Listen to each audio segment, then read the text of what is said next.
Hi guys, welcome to my videos. So guys, after a severe snowstorm we had a few weeks back, again snowfall, a lot of it had happened, and you can see the front of my house, it's fully covered in snow, and there's nothing I can do other than cleaning.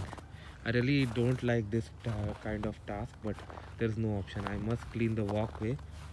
That is the rule by the city, so that has to be done, and there is no way I can avoid.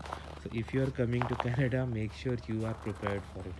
And not only that, you need to have some additional stuff as well. Sometimes what happens that you won't be able to shovel everything, because once this snow, right now as you see, this is snow, so this is okay, but once it turns into ice and it solidifies, then it is really difficult to move with your shovel.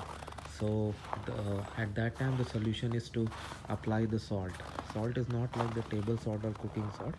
You do get poor quality salt for this melting purpose, so you have to spread on it and then it works. And I have to do that. You need to purchase that. Thanks for watching.